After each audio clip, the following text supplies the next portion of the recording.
Hi friends, welcome to our channel Kalam stream achievers. நம்ம நீங்கள் video என்ன பார்க்க போகிறோம் அப்படின்னா 11th எக்கனாமிக்ஸில் இந்திய பொருளாதாரம் அப்படின்னு சொல்லிட்டு ஒரு லெசன் கொடுத்துருப்பாங்க. இந்த லெசன் பற்றி தான் பார்க்க போகிறோம். நிறைய பேர் வந்து எக்கனாமிக்ஸ் படிக்க மாட்டேங்கிறீங்க, அப்படி இருக்காதீங்க ஓகேங்களா. எக்கனாமிக்ஸில் வந்து 3 கொஷினாக இருந்தாலும் சரி, 4 கொஷினாக இருந்தாலும் சரி ஓகேங்களா. அந்த 4 மார்க்குமே உங்களோட போஸ்டிங்கை வந்து என்ன பண்ணும், டிஃபைன் பண்ணும் ஓகேங்களா. நீங்கள் ஹை போஸ்டிங்க்கு போயிட்டீங்க அப்படின்னா ஈஸியாக வந்து உள்ளே போனோடனே உங்களுக்கு அந்த ஃபீல்ன்றது தெரியாது. ஆனால் கஷ்டப்பட்டு உள்ளே போகும்போதும் வந்து கீழே கொஞ்சம் கம்மியான ஒர்க்லேயோ எதுலேயோ ஒன்று போயிட்டிங்கன்னா ஒர்க் ப்ரெஷர் அதிகமாக இருக்கும். ஏன்னா இவ்வளோ நாள் படிச்சோன்ற மாதிரி ஆகிடும் ஓகேங்களா. ஸோ வந்து கஷ்டப்பட்டு படித்து நல்ல போஸ்டிங்க்கு போகிறதுக்கு ட்ரை பண்ணுங்கள். அந்த நல்ல போஸ்டிங்க்கு எக்கனாமிக்ஸில் இருக்கக்கூடிய இந்த 4 மார்க்கும் உங்களுக்கு என்ன பண்ணும், ஹெல்ப் பண்ணும் ஓகேங்களா. ஓகே, இன்றைக்கி இந்த வீடியோவில் என்ன பார்க்க போகிறோம், இந்திய பொருளாதாரம் அப்படின்ற லெசன் தான் பார்க்க போகிறோம் ஓகேங்களா. ஸ்கிப் பண்ணாமல் லாஸ்ட் வரைக்கும் பாருங்கள் ஓகேங்களா. ஒரு இதில் சீக்கிரமாக வந்து என்ன பண்ணிடலாம், இந்திய பொருளாதாரம் அப்படியே லைனாக ஒவ்வொரு வீடியோ கொடுக்க முடிச்சிடலாம் ஓகேங்களா. இந்திய பொருளாதாரம் ஃபர்ஸ்ட் பாருங்கள். இலக்க முறை பொருளாதாரத்தில் இந்தியா ஒரு உலகளவிய போட்டியாளர் அப்படின்னு சொல்லி சொன்னவர் யார் அப்படின்னா சுந்தர் பிச்சை ஓகேங்களா. இவர் யார் அப்படின்னா கூகுளுடைய சிஇஓ அவர்கள். நம்மளுக்கு இவரை பற்றி நல்லாவே தெரியும் ஓகேங்களா, தெரிஞ்சிருப்பீங்க ஓகேங்களா. அதாவது டிஜிட்டல் பொருளாதாரத்தில் இந்தியாவுமே என்ன பண்ணுது, உலகத்து கூட போட்டி போட்டுட்டு இருக்கு. ஸோ ஒரு போட்டியாளராக இந்தியாவும் கருதத்தக்கது ஓகேங்களா. அந்தளவுக்கு முன்னேறி இருக்குது அப்படின்னு சொல்லியிருக்காரு. ஓகே பாருங்கள், நான் என்னென்ன பாயிண்ட் வேணுமோ அதை மட்டும் தான் சொல்ல போகிறேன். எல்லா பாயிண்ட்ஸும் சொல்ல போகிறதில்ல, நான் சொல்கிற பாயிண்ட் மட்டும் நோட் பண்ணிக்கிட்டே வாங்க ஓகேங்களா. கற்றல் நோக்கங்கள் கொடுத்துருப்பாங்க, கற்றல் நோக்கங்கள் நமக்கு தேவையில்லை ஓகேங்களா. ஓகே, இங்கே ஒரு டெஃபினிஷன் மாதிரி கொடுத்துருப்பாங்க, அது நமக்கு தேவையில்லை. நமக்கு தேவை என்ன அப்படின்னா ஜிடிபின்னு ஒரு வார்த்தை கொடுத்துருப்பாங்க. ஜிடிபினா என்னென்னா மொத்த உள்நாட்டு உற்பத்தி. இந்த வார்த்தை ரொம்ப முக்கியம். ஜிடிபியோட ஃபுல் ஃபார்ம் என்ன அப்படின்னா கிராஸ் டொமஸ்டிக் ப்ராடக்ட் ஓகேங்களா. கிராஸ் டொமஸ்டிக் ப்ராடக்ட், ஏன்னா அது முக்கியம் ஓகேங்களா. ஸோ அதை தெரிஞ்சு வச்சுக்கணும் ஓகேங்களா. ஓகே, அடுத்து வேறு என்ன பார்க்கணும் அப்படின்னா இது மொத்த உள்நாட்டு உற்பத்தினா என்ன அப்படின்னா ஒரு குறிப்பிட்ட காலத்தில், அதாவது ஒரு ஆண்டில் உற்பத்தி செய்யப்பட்ட பண்டங்கள் மற்றும் பணிகளின் மொத்த பண மதிப்பு அப்படின்றது தான் வந்து ஜிடிபி அப்படின்னு சொல்கிறோம் ஓகேங்களா. அதாவது நம்ம நாட்டுக்குள்ளே தயாரிக்கப்படும் பார்த்தீங்களா, அந்த தயாரிப்பில் ஒரு குறிப்பிட்ட காலத்தில், இப்போ எக்ஸாம்பிளுக்கு ஒரு ஆண்டில் ஓகேங்களா, ஒரு ஆண்டில் நம்ம எவ்வளோ தயாரிச்சிருக்கோமோ அதுதான் வந்து ஜிடிபியோட வேல்யூ அப்படின்னு சொல்கிறாங்க ஓகேங்களா. ஜஸ்ட் இதை தெரிஞ்சு வச்சுக்கோங்க. நம்மளுக்கு டெஃபினிஷன்ஸ் வந்து நீங்கள் வந்து மெயின்ஸோ அந்த மாதிரி போனால் தான், மற்றபடி வந்து இது நமக்கு தேவைப்படாது. ஆனால் ஒன் டைம் ரீட் பண்ணி வச்சுக்கோங்க. ஏன்னா இதை கொடுத்துட்டு இது எதோட டெஃபினிஷன் கேட்டுட்டாங்கன்னா ஓகேங்களா, எதுவுமே ஸ்கிப் பண்ணிடக்கூடாது, அதுக்காக தான் சொல்கிறேன் ஓகேங்களா. ஓகே, அடுத்து பார்க்கலாம். மற்றதெல்லாம் நமக்கு தேவையில்லை, டேரெக்டாக இங்கே வந்துடும். ஹெச்டிஐன்னு கொடுத்துருப்பாங்க. ஹெச்டிஐனா ஹியூமன் டெவலப்மெண்ட் இண்டெக்ஸ் அப்படின்னு சொல்லுவாங்க. தமிழில் பார்த்தோம் அப்படின்னா மனிதவள மேம்பாட்டு குறியீடு ஓகேங்களா. ஹெச்டிஐன்றது ரொம்ப இம்பார்ட்டன்ட், பின்னாடி வர நான் சொல்கிறேன் ஓகேங்களா. அது ரொம்ப இம்பார்ட்டன்ட், ஸோ அந்த வார்த்தையும் நோட் பண்ணிக்கோங்க. அடுத்து பிக்யூஎல்ஐ. பிக்யூஎல்ஐனா தமிழில் பார்த்தோம் அப்படின்னா வாழ்க்கை தர குறியீடுன்னு சொல்லுவோம். இதே இங்கிலீஷில் பார்த்தோன்னா ஃபிசிக்கல் குவாலிட்டி ஆஃப் லைஃப் இண்டெக்ஸ்னு சொல்லுவோம் ஓகேங்களா. ஓகே, அது அடுத்தது பார்த்தோன்னா ஜிஎன்ஹெச்ஐனா என்னென்னு தெரிஞ்சு வச்சுக்கோங்க. மொத்த நாட்டு மகிழ்ச்சி குறியீடு ஓகேங்களா. ஜிஎன்ஹெச்ஐனா என்னது, மொத்த நாட்டு மகிழ்ச்சி குறியீடு. இது வந்து ஃபுல் ஃபார்ம் மட்டும்தான், இதை தெரிஞ்சு வச்சுக்கிட்டா போதும், அவ்வளோதான் ஜஸ்ட் ஓகேங்களா. ஓகே, இப்போ வந்து நம்ம இப்போ தான் பாயிண்ட்டுக்குள்ளே போகிறோம். ஃபர்ஸ்ட் பாயிண்ட் பாருங்கள். மொத்த நாட்டு உற்பத்தி என்ற தொடர் 1972ஆம் ஆண்டு பூடான் நாட்டின் 4வது மன்னரான ஜிக்மே சிங்கே வாங்சுக் என்பவரால் உருவாக்கப்பட்டது. அப்போ ஜிஎன்ஹெச்ஐயை யார் உருவாக்குனாங்கன்னு கேட்பாங்க ஓகேங்களா. யார் உருவாக்குனாங்கன்னு ஃபஸ்ட் பார்க்கலாமா. எப்போ உருவாக்கியிருக்காங்க ஃபஸ்ட் பார்த்தீங்கன்னா 1972 உருவாக்கியிருக்காங்க ஓகேங்களா. ஜிஎன்ஹெச்ஏன்றதை எப்போ உருவாக்கியிருக்காங்க, 1972. யார் அப்படின்னா பூடான் நாட்டோட இருக்க ஒருத்தர் ஓகேங்களா. எப்போ ஞாபகம் வச்சுக்கிறது, மகிழ்ச்சியாக இருக்கணும்னா கண்டிப்பாக அந்த நாட்டோட டானாக தான் இருப்பார். டானாக இருந்தால் ரொம்ப மகிழ்ச்சியாக இருப்பார். ஏன்னா எல்லாருமே அவருக்கு வேலை செய்வாங்க, அவர் எந்த வேலையும் செய்ய தேவையில்லை அப்படின்ற மாதிரி ஞாபகம் வச்சுக்கோங்க ஓகேங்களா. 4வது மன்னர் அப்படின்னா 72 முடியும், 2னா இங்கே 4, அப்போ அந்த மாதிரி ஞாபகம் வச்சுக்கோங்க ஓகேங்களா. அவரோட பேர் பார்த்தோம் அப்படின்னா ஜிக்மே வாங்கே வாங்சுக் அப்படின்ற, சரி ஜிக்மே சிங்கே வாங்சுக் அப்படின்றவர் ஓகேங்களா. எப்படி இதை நம்ம ஞாபகம் வச்சுக்கிறது அப்படின்னா வாங்க அப்படின்ற மாதிரி ஓகேங்களா, வாங்க அப்படின்ற மாதிரி ஓகேங்களா.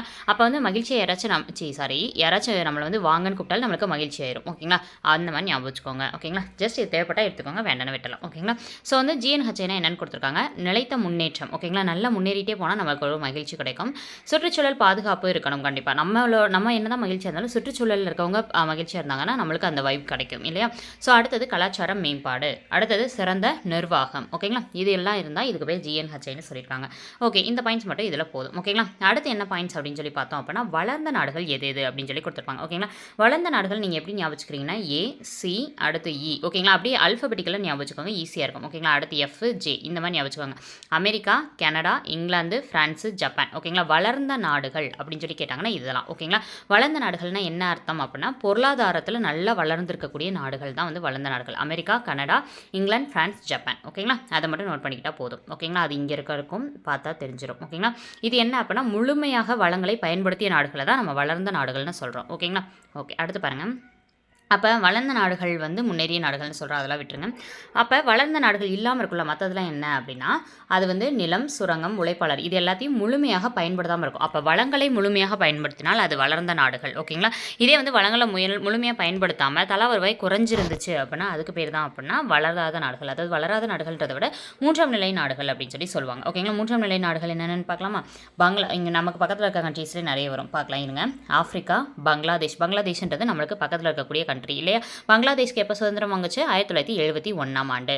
அடுத்தது மியான்மர்ன்றது நம்மளுடைய அண்டை நாடு தான். பாகிஸ்தான்றது நமக்கு தெரியும். ஸோ இந்தோனேஷியாவுக்கு அடுத்து பார்த்தோம் அப்படின்னா இந்த 5 நாடுகள். இந்த 5 நாடுகளுமே வந்து முன்னேற்றம் அடையாத நாடுகள். அதாவது வந்து ஓரளவுக்கு முன்னேற்றம் அடைஞ்சிருக்கு, ஆனால் இருந்தாலும் போட்டியாளர்கள் அளவுக்கு இன்னும் கொஞ்சம் முன்னேற்றம் அடையணும். ஸோ வந்து இதை 3ஆம் உலக நாடுகள் அப்படின்னு சொல்லி நம்ம என்ன பண்ணுறோம் சொல்கிறோம். ஓகேங்களா? ஓகே, நெக்ஸ்ட் பார்க்கலாமா? இந்திய பொருளாதாரம் இதில் வந்து ஒரு டீட்டெயில் கொடுத்துருக்காங்க. ஆனால் இந்த டீட்டெயில் வந்து இப்போதைக்கு நம்மளோட மாறிடுச்சு. ஓகேங்களா? இந்த இதில் பார்த்தோம் அப்படின்னா இந்தியா எத்தனாவது இடத்துல இருக்குன்னு பாருங்களேன். 1 2 3 4 5 6 7. ஓகேங்களா? 7th பிளேஸில் நம்மளோட இந்தியா இருக்குது. ஓகேங்களா? ஆனால் தற்போதைய நிலவரிப்படி பார்த்தோம்னா இந்தியா வந்து எத்தனாவது பிளேஸில் இருக்குது அப்படின்னா, ஏன்னா இது கரண்ட் அஃபேர்ஸில் கேட்டால் உங்களுக்கு எழுத தெரியணும். ஓகேங்களா? தற்போது ஜிடிபியில் இந்தியாவோட பிளேஸ் பார்த்தோன்னா 5. ஓகேங்களா? அப்போ ஜிடிபியின் இந்தியாவோட பொருளாதாரம் இப்போது எந்த நிலையில் உள்ளது அப்படின்னு சொல்லி கரண்ட் அஃபேர்ஸில் கேட்டாங்கன்னா நீங்கள் 5வது பிளேஸ்னு எழுதணும். ஓகேங்களா? இல்லை கரண்ட் அஃபேர்ஸில் கேட்காம 2016 படி அப்படின்னே வார்த்தை கொடுப்பாங்க. அப்படி கொடுத்தாங்க அப்படின்னா 7th பிளேஸில் இருக்குது. ஓகேங்களா? எந்தது மட்டும் பார்த்தா போதும், மற்றதெல்லாம் தேவையில்ல. அப்பயும் சரி ஜிடிபியில் ஃபஸ்ட் இருக்கக்கூடியது அமெரிக்கா தான். ஓகேங்களா? அமெரிக்கா அண்ட் சீனாவோட நிலைமை மாறலை. ஓகேங்களா? இப்பயும் அமெரிக்கா சீனா தான் வந்து ஃபஸ்ட் பிளேஸில் இருக்காங்க. அமெரிக்கா ஃபஸ்ட் பிளேஸும் சீனா செகண்ட் பிளேஸும் ஜப்பான் அதே மாதிரி ஆர்டரில் தான் இருக்காங்க. ஆனால் நம்ம மட்டும் என்ன பண்ணியிருக்கோம், முன்னாடி வந்திருக்கோம். ஓகேங்களா? ஓகே, நெக்ஸ்ட் பார்க்கலாம். ஓகே, இப்போ வந்து பாருங்கள், இங்கே வந்து புக்கில் என்ன கொடுத்துருப்பாங்க, இந்தியா 7வது இடம். அதான் சொன்னேன் 2016 படி இந்தியா வந்து 7வது இடத்துல இருக்குது. அந்த பாயிண்ட் மட்டும் பார்த்தா போதும். நான் சொல்கிற பாயிண்ட் மட்டும் பார்த்துக்கிட்டே வாங்க, தாராளமாக போதும். ஓகேங்களா? ஒரு முன்னேறிய நாடுகள்னால் அதில் என்னென்ன இருக்கணும்னு சொல்லிட்டு ஒரு 12 இது கொடுத்துருப்பாங்க. அது ஜஸ்ட் ரீட் பண்ணி வச்சுக்கலாம். உயர்ந்த நாட்டு வருமானம் வளர்ச்சி. ஓகேங்களா? ஒரு முன்னேறிய நாடுனா கண்டிப்பாக நம்மள்ட்ட வருமானம் அதிகமாக இருக்கும். அதே மாதிரி தனிநபர் வருமானமும் அதிகமாக இருக்கும். நம்மளோட வாழ்க்கை தரம் கொஞ்சம் உயர்ந்திருக்கும். வேலைவாய்ப்பு ஈஸியாக கிடைக்கும். தொழில்துறையோட ஆதிக்கம் கண்டிப்பாக இருக்கும். உயர் தொழில்நுட்பம் டெக்னாலஜிலாம் அந்தளவுக்கு நல்லாவே வளர்ந்துருக்கும். தொழிற்செறிவு அதாவது தொழில்கள் அதிகமாக வந்து கிடைக்கும். ஓகேங்களா? வேலைக்கு போகிற இடத்துல. இதே அதிக நுகர்ச்சி நிலை அப்படின்னா பயன்படுத்துகிறவங்களும் அதிகமாக இருப்பாங்க. அதிக நகர்மயமாதல், ஏன்னா நகர்மயமாதல் இடத்துல தான் தொழிற்சாலைகள் அதிகமாக இருக்கும். ஸோ வந்து நகர்மயமாதல் இருக்கும். சீரிய பொருளாதார வளர்ச்சியும் கரெக்டான ரேஞ்சில் போயிட்டே இருக்கும், குறையாது கூடாது. ஓகேங்களா? அது கொஞ்சம் கொஞ்சமாக கூடுமே ஒழிய டக்குன்னு கூட்டிட்டு டக்குன்னு இறங்காது, அந்த மாதிரி இருக்காது. ஓரளவுக்கு கரெக்டாக போயிட்டு இருக்கும். அடுத்து சமுதாய சமத்துவம், பாலின சமத்துவம், அப்புறம் மிக குறைந்த வறுமை நிலை இல்லாமல் இருந்தால் தான் அது வளர்ந்த நாடுனே நம்ம சொல்லுவோம் இல்லையா? அதான் மிக குறைந்த வறுமை நிலை, அப்புறம் அரசியல் நிலைத்தன்மை, அப்புறம் நல்ல ஆட்சி இருந்தால் தான் முன்னேறிய நாடுனே அதை சொல்ல முடியும். இந்த 12 எதுக்காக இந்த 12 நான் ரீட் பண்ணேன், ஏன்னா முன்னேறிய நாடுகளின் இயல்புகளில் இல்லாதது எதுன்னு கேட்டுட்டாங்கன்னா நமக்கு தெரியணும், அதுக்காக தான். ஓகேங்களா? ஓகே, நெக்ஸ்ட் பார்க்கலாமா? ஓகே, இந்திய பொருளாதாரத்தின் இயல்புன்னு கொடுத்துருப்பாங்க. இதில் வந்து நான் நிறைய பாயிண்ட் கொடுத்துருப்பாங்க. ஓகேங்களா? அதில் நான் சொல்கிற பாயிண்ட் மட்டும் நோட் பண்ணிட்டே வாங்க.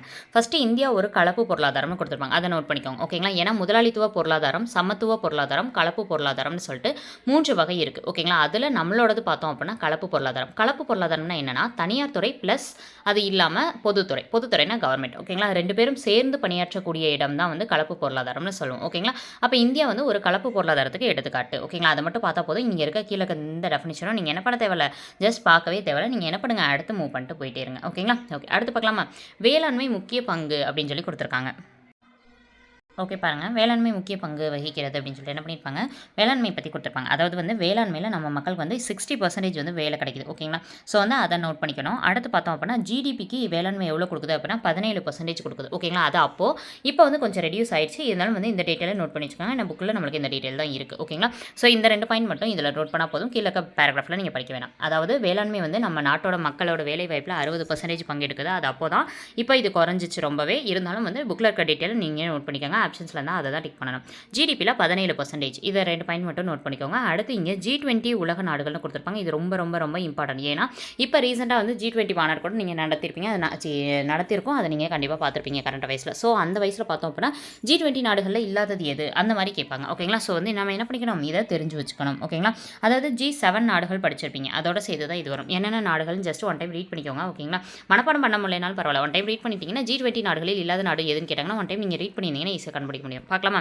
அர்ஜென்டினா, ஆஸ்திரேலியா, பிரேசில், கனடா, சீனா, ஐரோப்பிய ஒன்றியம், பிரான்ஸ், ஜெர்மனி, இந்தியா. நம்மளோடது இந்தியா இதில் இருக்கா இல்லையான்றது ரொம்ப முக்கியம். ஓகேங்களா?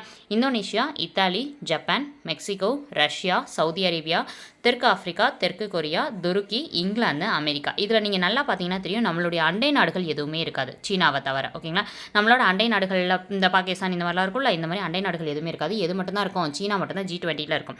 ஸோ இந்த ரெண்டு நாட்டை மட்டும் இந்த ரெண்டு மட்டும் என்ன பண்ணுங்கள், மெயினாக நோட் பண்ணி வச்சுக்கோங்க. ஓகேங்களா, ஓகே நெக்ஸ்ட் பார்க்கலாம். ஓகே, அவ்வளோ. அடுத்த பாயிண்ட் பார்த்தோம்னா வளர்ந்து வரும் சந்தை. இதில் வந்து நிறைய கொடுத்துருப்பாங்க. ஓகேங்களா, வேளாண்மைனால என்னது, பழம், காய்கறி இதெல்லாம் வரும்ல, அதெல்லாம் ஜஸ்ட் ஒன் டைம் ரீட் கூட பண்ணிக்கோங்க. ஆனால் நார்மலாக இருக்காது அதெல்லாம். ஓகேங்களா, ஓகே அடுத்த பாயிண்ட் பார்க்கலாம். ஓகே, அடுத்து பார்த்தீங்க அப்படின்னா வளர்ந்து வரும் சந்தைன்னு கொடுத்துருப்பாங்க. அதாவது வளர்ந்து வரும் சந்தைனா என்ன அப்படின்னா, அவங்களுடைய நாடுகளில் வந்து மற்றவங்க கொண்டு வந்து இன்வெஸ்ட் பண்ணுறது அதிகமாகிறதுன்னு அர்த்தம். ஓகேங்களா, இப்போ நம்ம நாடு வந்து ரொம்ப வளர்ச்சியில் கம்மியாக இருக்குன்னா, நம்ம நாட்டில் கொண்டு வந்து யாராச்சும் வந்து இந்த மாதிரி நான் ஃபேக்ட்ரி உங்கள் நாட்டில் ஓப்பன் பண்ணிக்கிறேன் அப்படிலாம் கேட்பாங்களா? கண்டிப்பாக கேட்க மாட்டாங்க. ஸோ வந்து நம்மளோட நாடும் வந்து ஓரளவுக்கு வளர்ந்துருக்கு, அதனால தான் நம்மளோடது சந்தையாக திகழ்கிறது. ஓகேங்களா, அதுக்கு ரெண்டு எடுத்துக்காட்டு கொடுத்துருப்பாங்க பாருங்கள். FDI, அதாவது வெளிநாட்டு நேரடி முதலீடு. வெளிநாடுகள்லேருந்து நம்மள்ட்ட என்ன பண்ணுறாங்க, முதலீடு பண்ணுறாங்க. அதே மாதிரி வெளிநாட்டு நிறுவன முதலீட்டாளர். ஓகேங்களா, FIIனா ஃபாரின். ஓகேங்களா, ஃபாரின் இன்ஸ்டிடியூஷனல் இன்வெஸ்டர்ஸ்னு சொல்லுவோம். ஸோ அங்கே இருக்கவங்களும் நம்ம நாட்டில் என்ன பண்ணுறாங்க, முதலீடு பண்ணுறாங்க. ஸோ இதை ரெண்டு மட்டும் ஃபுல் ஃபார்ம் என்னன்னு தெரிஞ்சு வச்சுக்கோங்க. ஓகேங்களா, அடுத்து லாஸ்ட்டில் இந்த பாயிண்ட் மட்டும் பார்த்தா போதும். இந்தியா வந்து குறைந்த முதலீட்டில் குறைவான இடர்பாட்டு காரணிகளால் அதிகமான வளர்ச்சி சாத்தியங்களை கொண்டுள்ளதுனால தான் வேகமாக வளர்ந்து வரும் சந்தையாக மாறி இருக்கிறது. இது ஜஸ்ட் ஒன் டைம் ரீட் பண்ணால் போதும். ஓகேங்களா, இதில் ரொம்ப முக்கியமான கேட்டால் இல்லை, ஆனால் ரீட் பண்ணாமல் போயிடக்கூடாதுல, அதுக்காக தான். ஓகேங்களா, ஓகே நெக்ஸ்ட் பார்க்கலாமா. வளர்ந்து வரும் பொருளாதாரம். ஓகே பாருங்கள், வளர்ந்து வரும் பொருளாதாரம். வளர்ந்து வரும் பொருளாதாரத்தை பொறுத்த வரைக்கும் ரெண்டு பாயிண்ட் தான் நம்ம நோட் பண்ணணும். ஒன்று ஜிடிபியில் எத்தனாவது பிளேஸ், பிபிபியில் எத்தனாவது பிளேஸ். ஓகேங்களா, புக்கு படி பார்த்தோம் அப்படின்னா ஜிடிபியில் 7th பிளேஸ்.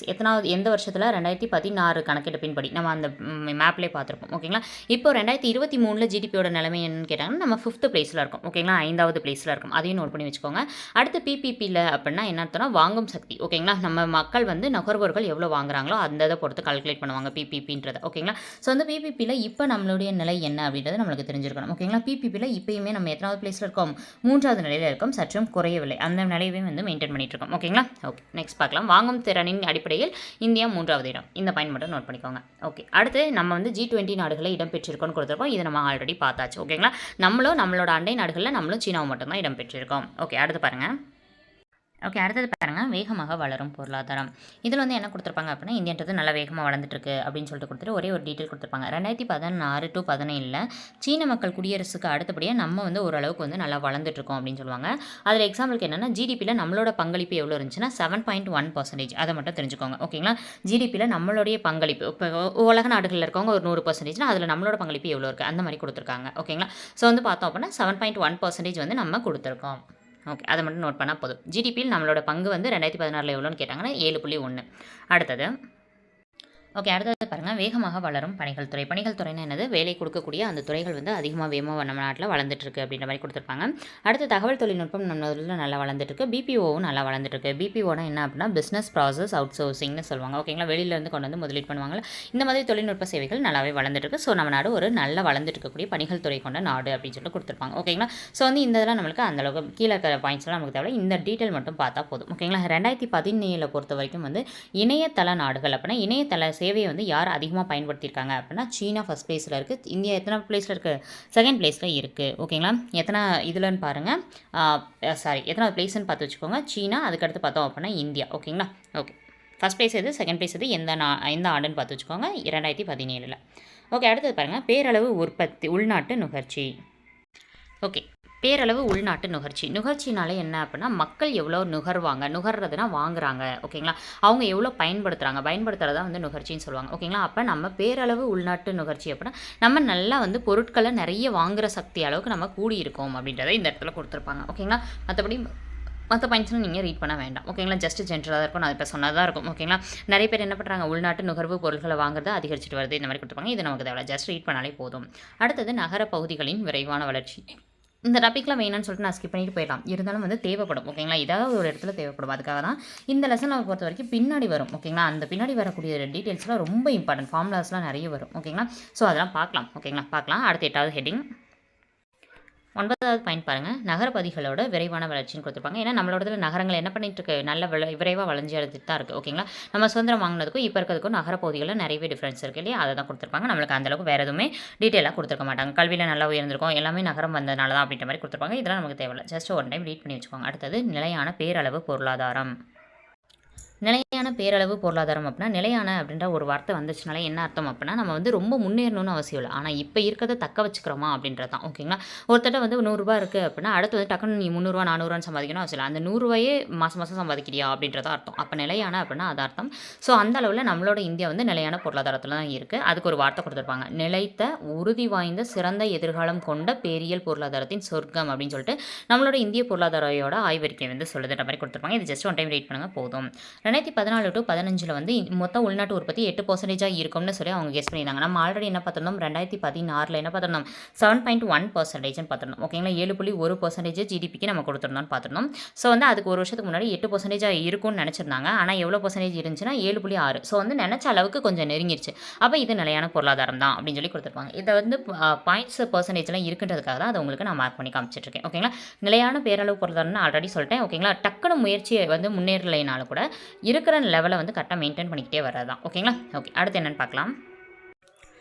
10வது பாயிண்ட் பார்த்தீங்க அப்படின்னா மக்கள் தொகை பகுப்பு அப்படின்னு சொல்லி கொடுத்துருப்பாங்க.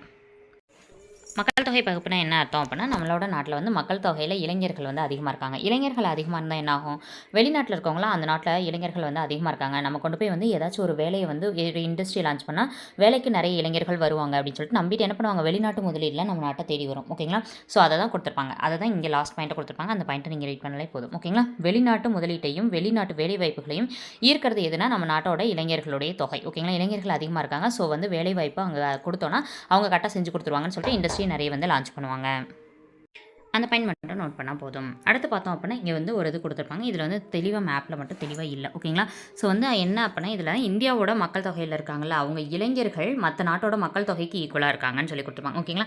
நம்ம நாட்டில் ஒரு 100 இளைஞர்கள் இருந்தாங்கன்னா அந்த நாட்டில் மொத்த மக்கள் தொகையை வயசானவங்க குழந்தைங்க எல்லாரையும் சேர்த்து 100 பேர் தான் இருக்காங்க அப்படின்ற மாதிரி கொடுத்துருப்பாங்க. ஸோ ஓகேங்களா? அதில் குறிப்பிட்டு மேற்காசிய நாடுகளை தான் சொல்லியிருக்காங்க. ஓகேங்களா? அதை தான் இந்த சைட்லையும் என்ன பண்ணியிருக்காங்க பட்டியல் போட்டு கொடுத்துருப்பாங்க. ஓகேங்களா? அதில் வந்து நாடுகள் நிறைய கொடுத்துருப்பாங்க. இதை ஃபுல்லாக படிக்கணுமான்னு கேட்டால் சும்மா ஜஸ்ட் ரீட் பண்ணுங்கள் அதுவே போதும். ஓகேங்களா? ரீட் பண்ணணும்னு கூட தேவையில்ல. மேற்காசிய நாடுகள் அதை மட்டும் பார்த்துக்கோங்க. மேற்காசிய நாடுகளும் நம்மளோட இளைஞர்களும் ஈக்குவலாக இருக்காங்க. அதை மட்டும் பாருங்கள். அடுத்து பார்க்கலாம். இந்திய பொருளாதாரத்தோட பலவீனம். இப்போ வந்து நம்ம என்ன பாயிண்ட்ஸ் பார்த்தோம் அப்படின்னா மொத்தம் 10 பாயிண்ட் பார்த்துருக்கோம் மக்கள் தொகை வரைக்கும். அதெல்லாம் என்னென்னா இந்திய பொருளாதாரத்தோட பலம். ஓகேங்களா? பொருளாதாரம் ஒரு பலம், வேளாண்மை இருக்கிறது ஒரு பலம். ஓகேங்களா? சந்தை அப்புறம் வந்து நல்லா வளர்ந்துட்டு வர்றோம், அப்புறம் நிலையான பொருளாதாரம் இப்போல்லாம் பார்த்த பாயிண்ட்ஸ் எல்லாமே வந்து பலம். ஓகேங்களா? இப்போ பார்க்க போகிறது பலவீனம்.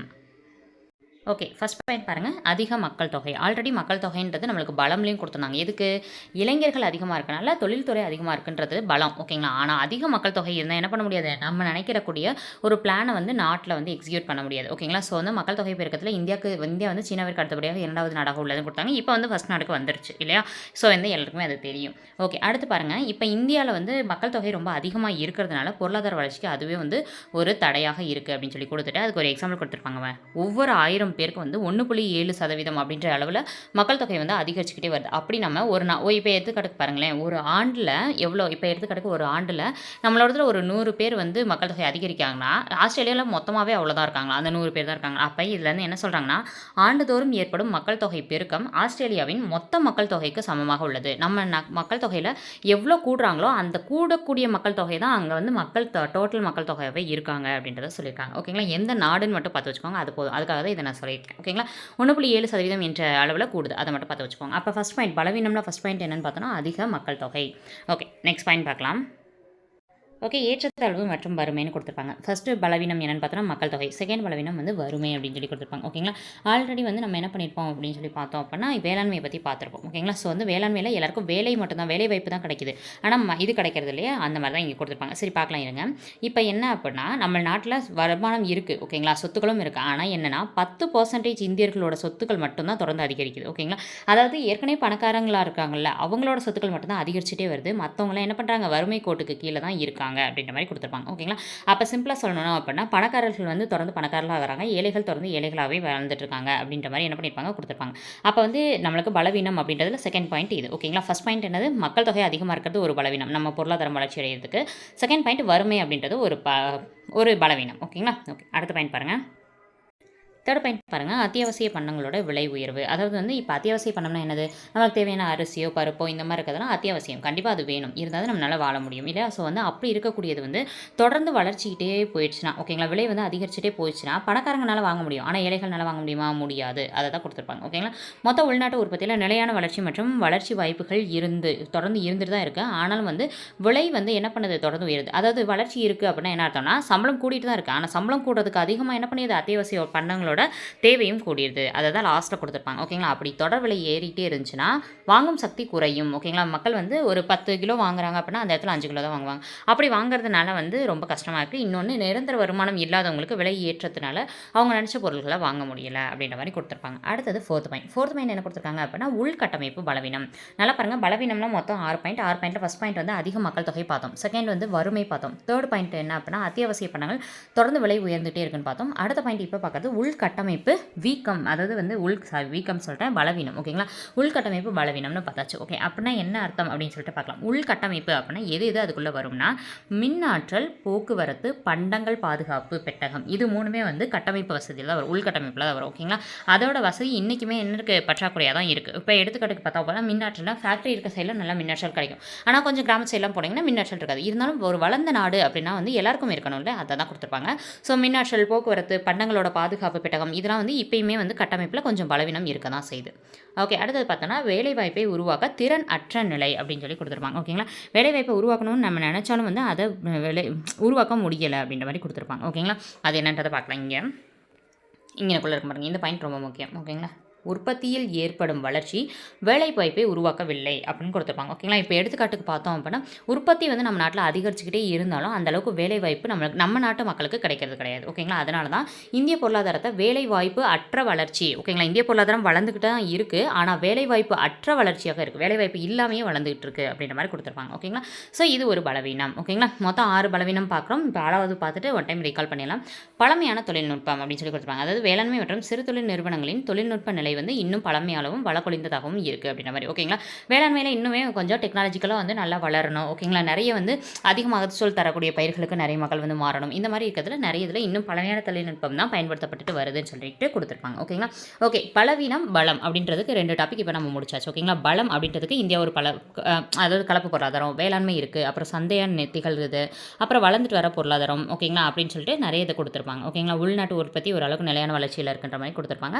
மக்கள் தொகையில் இளைஞர்கள் அதிகமாக இருக்கிறதும் ஒரு வளர்றதுக்கான காரணம். இதெல்லாம் பலம். ஓகேங்களா, இப்போ பக்கத்து 6 பாயிண்ட்டும் பலவீனம். பலவீனம்க்கு என்னென்ன பார்த்தோம், அதிக மக்கள் தொகை இருக்காங்க, அப்புறம் வறுமை நம்ம நாட்டில் இருக்குது, அத்தியாவசிய பண்டங்கள் வந்து தொடர்ந்து விலை உயர்ந்துக்கிட்டே இருக்குது, உள்கட்டமைப்பு பலவீனம் இருக்குது, மின்னாற்றல்லாம் போக்குவரத்து இதெல்லாம் போதுமான அளவுக்கு இல்லை, வேலைவாய்ப்பு உருவாக்குறதுக்கு திறனற்ற நிலை நம்ம நாட்டில் இருக்குது, அதாவது வேலைவாய்ப்பு அற்ற வளர்ச்சி தான் நம்ம நாடு அலைஞ்சிட்ருக்கு. அடுத்து வந்து தொழில்நுட்பம் பழசா இருக்குது. இதெல்லாம் வந்து பலவீனம். அவ்வளோதான். ஓகேங்களா, இப்போ நம்ம பார்த்தது என்ன, இந்தியாவோட நாட்டோட பலம் என்ன, பலவீனம் என்ன. ஓகேங்களா, அப்புறம் ஜிடிபினா என்ன, ஜிடிபி வந்து நம்ம பிளேஸ் வந்து எத்தனாவதாக இருக்குது, எத்தனாவது நாடாக இப்போ 2023 5வது நாடாகவும் 2016 7வது நாடாகவும் இருக்குது. இதை தான் இவ்வளோ நேரம் வந்து நம்ம பார்த்துருக்கோம். ஓகேங்களா, ஓகே, அடுத்து பார்த்துலாமா. அடுத்த டாபிக் பாருங்கள், இந்தியாவில் மக்கள் தொகை போக்கு அப்படின்னு சொல்லி கொடுத்துருப்பாங்க. ஓகேங்களா, மக்கள் தொகையை பற்றி படிக்கிறதுக்கு பேர் தான் மக்கள் தொகையியல் அப்படின்னு சொல்லிட்டு ஒரு கொடுத்துருப்பாங்க. அது நமக்கு தேவையில்ல. மக்கள் தொகையில் எது வரும் அப்படின்னு பாருங்கள். மக்கள் தொகை எத்தனை பேர் இருக்காங்க, அவங்களோட வளர்ச்சி வீதம் போன வருஷத்துக்கு இந்த வருஷத்துக்கு எவ்வளோ வளர்ந்துருக்காங்க, அதாவது 10 வருஷத்துக்கு ஒரு தடவை கணக்கு எடுக்கிறாங்களா, அதான் வளர்ச்சி வீதம். அடுத்து பிறப்பு வீதம் எப்படி இருக்குது, இறப்பு விகிதம் எப்போ இருக்குது, 1000 பேத்துக்கு எத்தனை பேர் இருக்கிறாங்க, 1000 பேத்துக்கு எத்தனை பேர் பிறக்கிறாங்க, அதுதான் வந்து பிறப்பு வீதம், இறப்பு விகிதம்.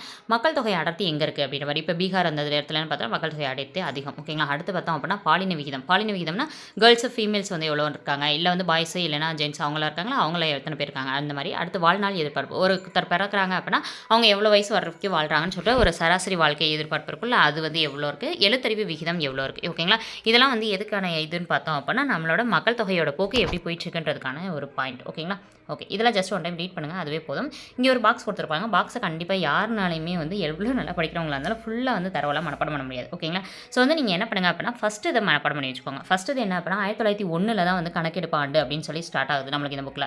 ஸோ வந்து 1901 எத்தனை பேர் இருந்திருக்காங்க அப்படின்னா 23 கோடி. ஓகேங்களா, புள்ளியில் என்னால் மனப்பாடம் பண்ண முடியல அப்படின்னா நீங்கள் வந்து இப்படியாச்சும் மனப்பாடம் வச்சுக்கோங்க. ஓகேங்களா, 23 கோடி ஞாபகம் வச்சிட்டிங்கன்னா ஆப்ஷன்ஸில் 23 கோடி இதில் இருக்கோ அதை போட்டுக்கோங்க. ஓகேங்களா, அப்போ 23 கோடி கிட்டத்தட்ட 24 நெருங்குற மாதிரி இருக்குது. ஓகேங்களா, அப்போ 23 கோடி. ஓகேங்களா, அந்த அதை மட்டும் ஞாபகம் வச்சுக்கோங்க. எப்படி ஞாபகம் வச்சுக்கிறீங்க, இங்கே 1 இருக்கும், 1க்கு அடுத்து 2, 3 அந்த மாதிரி வச்சுக்கோங்க. ஓகேங்களா, ஈஸியாக இருக்கும் 23 கோடின்றது. அடுத்து அதே மாதிரி லாஸ்ட்டு இதை மட்டும் ஞாபகம் வச்சுக்கோங்க, 121 கோடி. ஓகேங்களா, 121 கோடி. இப்போ வந்து பார்த்தோம் அப்படின்னா ஏப்ரல் மாதம் கணக்கெடுப்படி பார்த்தோம்னா 142 கோடி இருக்குது. இப்போ 2023 142 கோடி கிட்ட வந்துருச்சு. ஓகேங்களா, ஓகே. இந்த 3 டேட்டாவை மட்டும் நோட் பண்ணிக்கோங்க. ஃபஸ்ட்டு எத்தனை 23 கோடி. ஓகேங்களா, கிட்டத்தட்ட 24 கோடி கிட்ட. அடுத்து பார்த்தோம் 2011 பார்த்தோம்னா 121 கோடி. ஓகேங்களா, ஏன்னா 11 × 11 எவ்வளோ, 121 ஞாபகம் வச்சுக்கிறதுக்கு சொல்கிறேன். ஓகேங்களா, ஆனால் இப்போ 2023 கணக்கெடுப்புப்படி, ஏன்னா இப்போ 2023 தானே இருக்குது, 24 வந்துடும், இன்னும் 2 நாள் போச்சுன்னா வந்துடும். ஓகேங்களா, ஸோ வந்து பார்த்தோம் அப்படின்னா 23 கணக்கெடுப்பு படி பார்த்தோம் அப்படின்னா எவ்வளோ பேர் இருக்காங்கன்னா 142 கோடி இருக்காங்க. ஓகேங்களா, 142 கோடி இருக்காங்க. ஓகே, அடுத்து பாருங்கள்.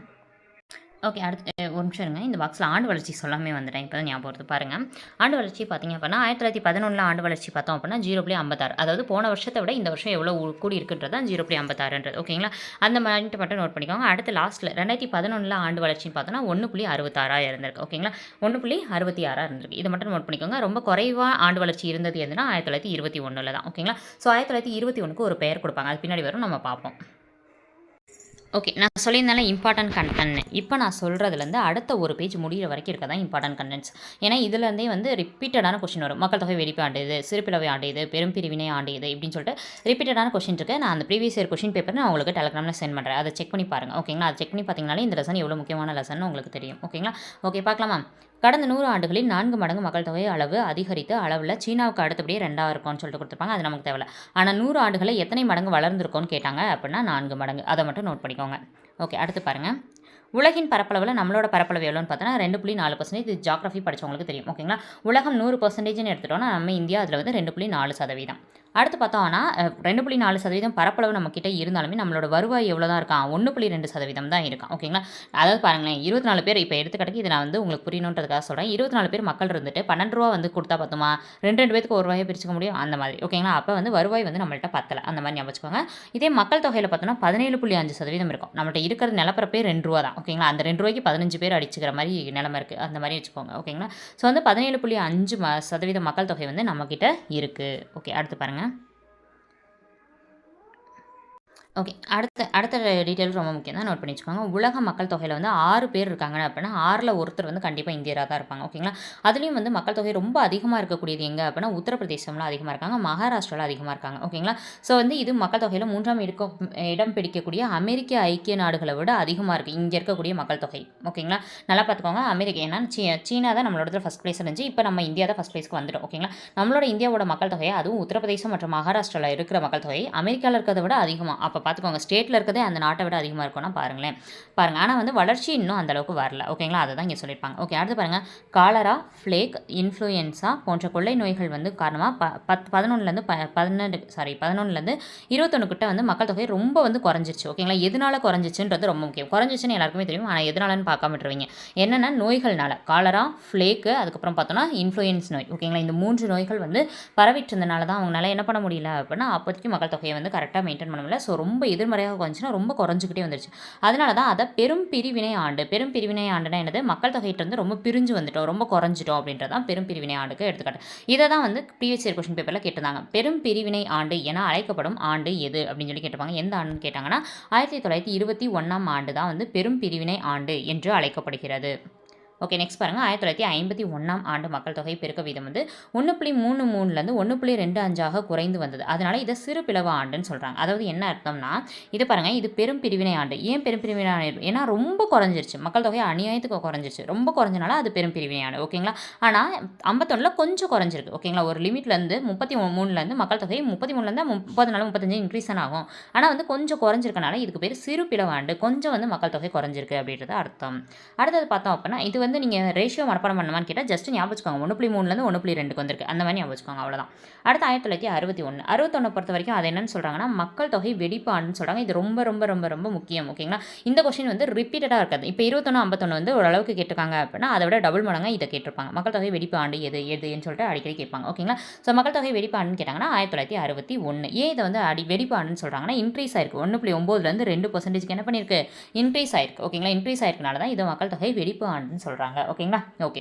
அடுத்து பாருங்கள், இப்போ 1961 முடிச்சதுக்கப்புறம் 2001 நம்மளோட மக்கள் தொகை கேட்டாங்கன்னா 100 கோடி. ஓகேங்களா? அதாவது 1 பில்லியன். ஓகேங்களா? 2001 நம்மளோட மக்கள் தொகை 100 கோடி. 2011 121 கோடி. ஓகேங்களா? 2021 இப்போ நம்ம பார்த்துட்டு இருந்தோம்ல 142 கோடி 2023 வந்துருச்சு. ஓகேங்களா? ஸோ 100 கோடியை எப்போ எட்டுச்சுன்னு கேட்டாங்கன்னா 2001 தான் எட்டியிருக்கு. ஓகேங்களா? ஓகே. அடுத்து பாருங்கள், 2011 வந்து ஓரளவுக்கு வந்து குறிப்பிட்ட மாறுதல்கள் கிடச்சிருக்கு அப்படின்னு சொல்லி பார்த்தோம். ஏன்னா 2011 121 கோடிக்கு நம்ம வந்துட்டோம். ஓகேங்களா? ஓகே. அடுத்த டீட்டெயில் பார்க்கலாம். ஓகே. அடுத்து பாருங்கள், பிறப்பு விகிதம் மற்றும் இறப்பு விகிதம்னு கொடுத்துருப்பாங்க. ஓகேங்களா? ஃபஸ்ட்டு இதில் நல்லா பாருங்கள், இந்திய மக்கள் தொகை போக்கு எப்படின்னு சொல்லிட்டு கொடுத்துருந்தாங்க. அதில் மக்கள் தொகைன்றது தான் ஃபஸ்ட்டு டாபிக். செகண்ட் டாபிக் தான் பிறப்பு விகிதம் மற்றும் இறப்பு விகிதம். இங்கே கொடுத்துருக்காங்க பாருங்கள், இதை தான் நம்ம ஒவ்வொன்றா இப்போ பார்க்க போகிறோம். மக்கள் தொகை அளவு நம்ம பார்த்து முடிச்சாச்சு. மக்கள் தொகை அளவுன்றது தான் வந்து எந்தெந்த வருஷத்தில் எவ்வளோ கோடி மக்கள் தொகை இருந்தாங்க, எது சிறுபினவை ஆண்டு பெருப்பினவை ஆண்டு. அடுத்து நம்ம இப்போ பார்க்க போகிறது பிறப்பு மற்றும் இறப்பு விகிதம். ஓகேங்களா? இதில் இருக்கக்கூடிய டாபிக் பார்த்து முடிச்சா இந்த இது ஓரளவுக்கு முடிஞ்சிடும். ஓகேங்களா? இப்போ பிறப்பு விகிதம் மற்றும் இறப்பு விகிதம் பார்க்கலாம்.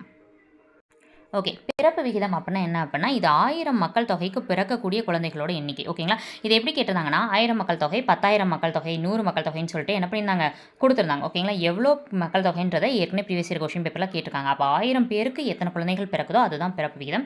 இறப்பு விகிதம்னால அதான் 1000 மக்கள் தொகைக்கு எத்தனை பேர் இறக்குறாங்களோ அதுதான் இறப்பு விகிதம். ஓகேங்களா? ஓகே. இப்போ வந்து பிறப்பு விகிதம் மற்றும் இறப்பு விகிதம் இந்தியாவில் எப்படி இருந்துச்சு அப்படின்றத பார்க்க போகிறோம். 1951, 2001, 2011 மட்டும் தான் நம்ம கொடுத்துருக்காங்க. ஸோ இதை மட்டும் தான் நம்ம பார்க்க போகிறோம். ஓகேங்களா? பிறப்பு விகிதம் அதிகமாக இருக்குது, இறப்பு விகிதம் அதிகமாக இருக்கான்னு பாருங்கள். பிறப்பு விகிதம் தான் அதிகமாக இருக்குது. ஸோ இந்த இதில் நம்ம என்ன தெரிஞ்சுக்கலாம், நம்மளோட மக்கள் நாட்டில் இறப்பு விகிதம் குறைவாக இருக்குது அப்படின்றத தெரிஞ்சுக்கலாம். ஓகேங்களா? அதுலேயும் பாருங்கள் இறப்பு விகிதம் ரொம்ப அப்படியே குறைஞ்சிக்கிட்டே தான் வந்திருக்கு. ஓகேங்களா? ஓகே. அதே மாதிரி தான் பிறப்பு விகிதம். சரி பார்க்கலாம். இப்போ 1951 பார்த்தோம் அப்படின்னா 39%, கிட்டத்தட்ட 40ன்னு வச்சுக்கோங்க. ஓகேங்களா? 50ல் 40% பிறந்திருக்காங்க அப்படி வச்சுக்கோங்க. 50ல் 40. ஓகேங்களா? அந்த மாதிரி வச்சுக்கோங்க. 2001 பார்த்தோம் அப்படின்னா 25, அதுலேருந்து கொஞ்சம் ரெடியூஸ் ஆயிடுச்சு. அடுத்து 2011 21 மாறிடுச்சு, இன்னும் கொஞ்சம் ரெடியூஸ் ஆயிடுச்சு. ஓகேங்களா? அவ்வளோதான். அடுத்து இறப்பு விகிதம்னு பார்த்தோன்னா அப்போ 20 நல்லா பாருங்கள், ஒரு 40 குழந்தைங்க பிறக்குது அப்படின்னா அதில் 28 குழந்தைங்க இறக்குற மாதிரி கொடுத்துருக்காங்க. ஓகேங்களா? கிட்டத்தட்ட 10 குழந்தைங்க தான் உயிரோடு இருந்திருக்கு. ஏன்னா நோய்கள் அப்படி பரவிட்டு இருந்துச்சு. ஓகேங்களா? நோய்கள் பரவிட்டு இருந்த காரணமாக ஒன்றுமே பண்ண முடியல, அந்த மாதிரி மக்கள் தொகை குறைஞ்சிக்கிட்டே வந்திருக்கு. ஓகேங்களா? ஸோ 27.4. அடுத்து இறப்பு விகிதம் வந்து 2001 8.4 வந்துருச்சு. இப்போ 2011 பொறுத்த வரைக்கும் 7% தான் வந்து இறப்பு விகிதமானது இருக்குது. இதுலேருந்து என்ன தெரிஞ்சுன்னா நம்மளோட இந்தியா வந்து கொஞ்சம் நாடுகளில் வந்து கொஞ்சம் முன்னேறிட்டு வருது அப்படின்றது இதுலேருந்து நம்ம தெரிஞ்சுக்கலாம். ஓகேங்களா? டேட்டாவை மனப்பாடம் பண்ணோம்னா ஒன் டைம் ரீட் பண்ணி வச்சுக்கோங்க. ஆப்ஷன்ஸ் பார்த்தோன்னா இதை நம்ம ரீட் பண்ணவே அப்படின்ற ஐடியாவாச்சும் வரும். ஓகேங்களா? அப்போ 39.9, 2001 25.4. ஓகேங்களா? அடுத்து பார்த்தோன்னா 21.8. ஓகேங்களா? ஓகே. அடுத்து பார்த்தோன்னா இது 27.4, அப்படியே ரொம்ப குறைஞ்சிருச்சு. 8.4, இப்போ 7.1 2011 படி. ஓகே. அடுத்து பாருங்கள்.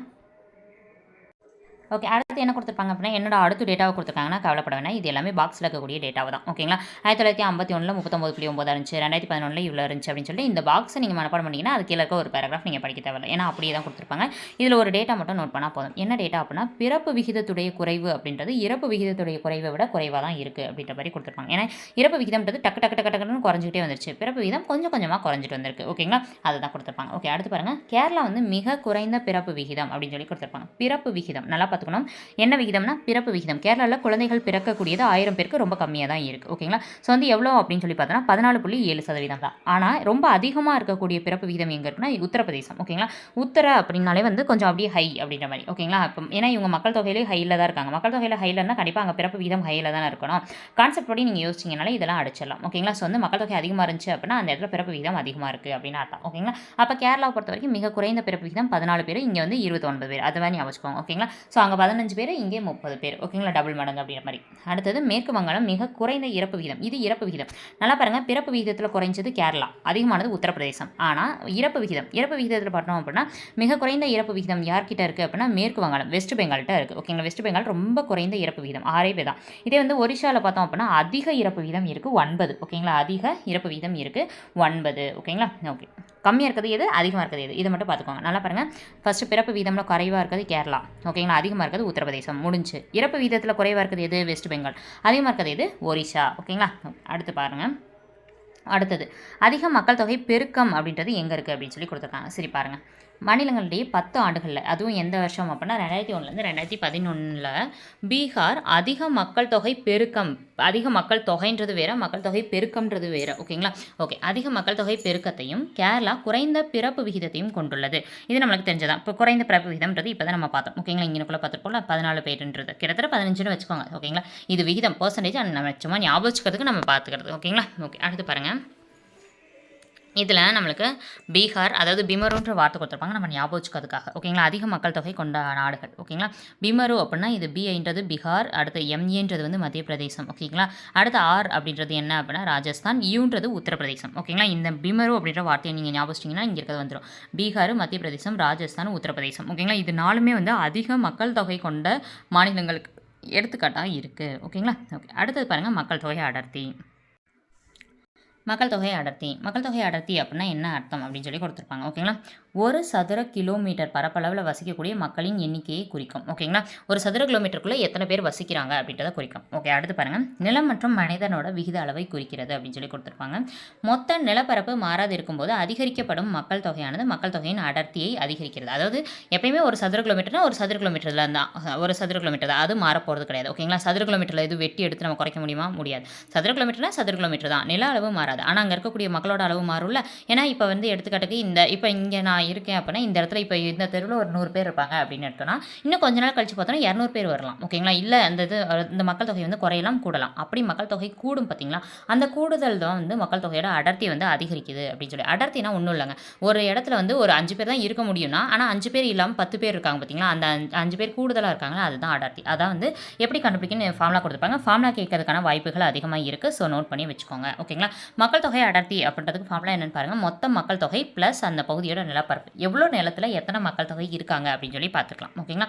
ஓகே, இப்போ பாருங்கள் அதுதான் இங்கே கொடுத்துருப்பாங்க. 1951 எத்தனை மக்கள் தொகை அடர்த்தி இருந்திருக்காங்க அப்படின்னு பார்த்தோம்னா 117 பேர் தான் இருந்திருக்காங்க. ஓகேங்களா? 2001 ரொம்ப அதிகம். ஏன்னா அந்த அளவுக்கு என்ன பண்ணுது, மக்கள் தொகை வந்து அதிகரிச்சுக்கிட்டே வருது. அதிகரிச்சே வந்தால் வீடு கட்டிக்கிட்டே இருப்பாங்க. ஓகேங்களா? ஒரே இடத்துல இன்னும் அதிகமான பேர் இருக்க ஆரம்பிப்பாங்க. அப்போ 1951 117 பேர் தான் இருந்திருக்காங்க. ஆனால் 2001 325, 2011 பார்த்தோம் அப்படின்னா 382 பேர் தான் இருந்திருக்காங்க. ஓகேங்களா? 2011 எத்தனை பேர் இருந்திருக்காங்க? 382 பேர். 2011 டேட்டா ரொம்ப முக்கியம். ஃபஸ்ட்டு 1951 டேட்டா ரொம்ப முக்கியம். ஓகேங்களா? அப்போ பார்த்தோன்னா 117 பேர் தான். இப்போ 382 பேர் ஒரு சதுர கிலோமீட்டருக்குள்ளே வாழ்கிறாங்க. இது ஆவரேஜாக இந்தியாவோடது. ஓகேங்களா? ஒவ்வொரு மாநிலத்துக்கு பார்த்தோம் அப்படின்னா இது மாறும். ஓகேங்களா?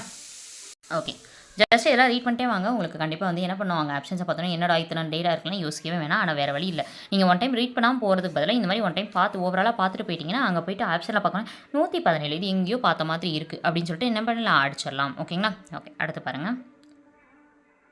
ஓகே, அடுத்தது பார்க்கலாம். இந்த பேராகிராஃப் நமக்கு தேவையில்லை. ஏன் தேவையில்லைங்க, ஏன்னா இதுதான் அங்கேயே கொடுத்துருக்காங்க. ஓகேங்களா?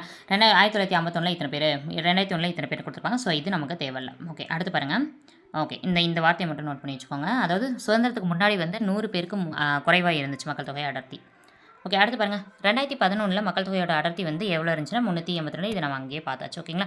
இந்த பாயிண்ட் நமக்கு தேவையில்லை. இங்கே கேரளான்னு ஆரம்பிக்குது பாருங்கள். இந்த பாயிண்ட்லேருந்து பார்த்தா போதும். கேரளா, மேற்கு வங்காளம், பீகார், உத்தரப்பிரதேசம் ஆகிய மாநிலங்களில் பொறுத்த வரைக்கும் இந்தியா சராசரி அடர்த்தியை விட வந்து மக்கள் தொகை அடர்த்தி மிகுந்து காணப்படுது அப்படின்னு சொல்லி கொடுத்துருப்பாங்க. அதாவது என்ன அப்படின்னா ஒரு சதுர கிலோமீட்டரில் இவ்வளோ தான் வாழ்கிறாங்க அப்படின்னு சொல்லிட்டு ஒரு இது இருக்கும் பார்த்தீங்களா, அந்த சராசரியை விட அங்கெல்லாம் அதிகமாக இருக்குது. ஏன்னா நிலப்பரப்பு ரொம்ப கம்மியாக இருக்குது, அங்கே மக்கள் தொகை அதிகமாக இருக்குது. அப்படின்னா வந்து அடுத்து என்ன பண்ணுவாங்க, அடுக்குமடியாக கட்டிட்டு அங்கே தான் இருக்க ஆரம்பிப்பாங்க. ஓகேங்களா? ஒரு காலத்தில் என்ன பண்ணிப்பாங்க, ஒரே ஒரு வீடு கட்டி 5 பேர் இருந்திருப்பாங்க.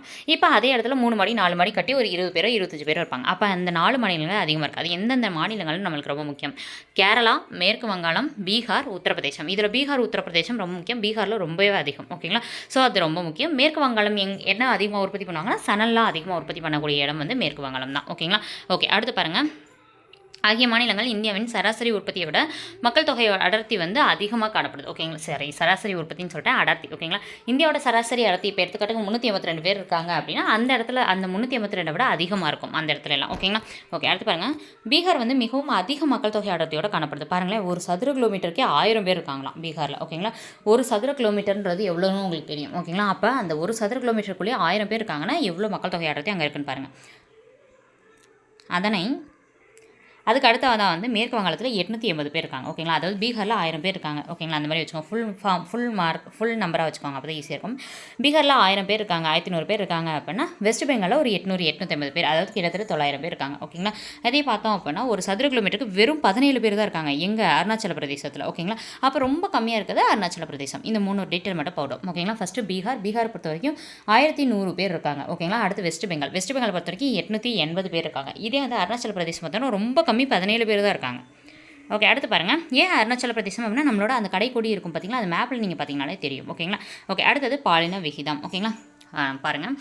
பாலின விகிதம்னா என்ன அப்படின்னா 1000 ஆண்களுக்கு உள்ள பெண்களின் விகிதம் எல்லாமே பாருங்களேன். இப்போ பிறப்பு விகிதமாக இருக்கட்டும், இறப்பு விகிதமாக இருக்கட்டும், பாலின விகிதமாக இருக்கட்டும், எல்லாமே வந்து 1000 1000ன்ற கணக்கில் தான் வரும். ஸோ அந்த வார்த்தையை வந்து அதில் நம்பரை மறந்துடக்கூடாது. ஓகேங்களா? ஓகே, 1000 ஆண்களுக்கு எத்தனை பெண்கள் இருக்கும் அப்படின்றதான் வந்து என்ன பண்ணுறாங்க, இங்கே கொடுத்துருக்காங்க. பார்க்கலாமா? ஓகே, அடுத்து இப்போ பாக்ஸுக்கு பார்க்கலாம். 1951 எத்தனை பேர் இருந்திருக்காங்க அப்படின்னா 1000 பேருக்கு வந்து 946 பேர் இருந்திருக்காங்க. ஓகேங்களா? 1000 பேருக்கு வந்து 1000 ஆண்கள் இருக்காங்கன்னா 946, கிட்டத்தட்ட ஒரு 50 பேர் வந்து கம்மியாக இருந்திருக்காங்க. 2001 அதுக்கும் கம்மி. ஓகேங்களா? 930 பேர் தான் இருந்திருக்காங்க. 70 பேர் கம்மியாக இருந்திருக்காங்க. ஓகேங்களா? ஓகே, அடுத்து 2011 பார்த்தோன்னா 60 பேர் கம்மியாக இருந்திருக்காங்க. ஓகேங்களா? இதை மட்டும் நம்ம நோட் பண்ணிக்கிட்டே வந்தால் போதுமானது. ஓகேங்களா? ஆனால் இப்போ வந்து பாலின விகிதம் ரொம்பவே அதிகரிச்சிருச்சு. ஓகேங்களா? ஸோ புக்கில் இருக்க டேட்டா இது. ஸோ நம்ம இதை மட்டும் பார்த்துக்கிட்டா போதும். 1951 கிட்டத்தட்ட எல்லாமே 940 930 940 இந்த மட்டும் ஞாபகம் வச்சுக்கோங்க. ஓகேங்களா? ஓகே, அடுத்து பாருங்கள். ஓகே, அந்த பாக்ஸுக்கு கீழே ஒரு கட்டர் கொடுத்துருக்காங்க. இந்த கட்டரில் வந்து இந்த பாயிண்ட்டை மட்டும் நோட் பண்ணால் போதும். ஓகேங்களா? மேலக்க பாயிண்ட்டை தான் இங்கே திருப்பியும் கொடுத்துருப்பாங்க. எந்த பாயிண்ட் நோட் பண்ணோம் அப்படின்னா இந்த பாயிண்ட்டை மட்டும். ஓகேங்களா? 2017 ஹரியானாவில் எத்தனை பேர் 1000 பேர் இருக்காங்க அப்படின்னா 877 பெண்கள் தான் இருந்திருக்காங்க. ஓகேங்களா? அப்போ மிச்சம் இருக்கவங்களுக்குலாம் பொண்ணு கிடைக்கிறது கஷ்டமாக இருந்திருக்கும். ஓகேங்களா? அந்த மாதிரி ஈஸியாக ஞாபகம் வச்சுக்கோங்க. ஓகேங்களா? அப்போ 1000 பேர் அப்படின்னா 877 பேர் தான் பெண்கள் இருந்திருக்காங்க. ஆனால் வந்து கேரளாவில் பார்த்தோம் அப்படின்னா 1000 ஆண்களுக்கு 1084 பேர். அப்போ அங்கே போனால் பொண்ணுங்க ஈஸியாக கிடைப்பாங்க. ஓகேங்களா?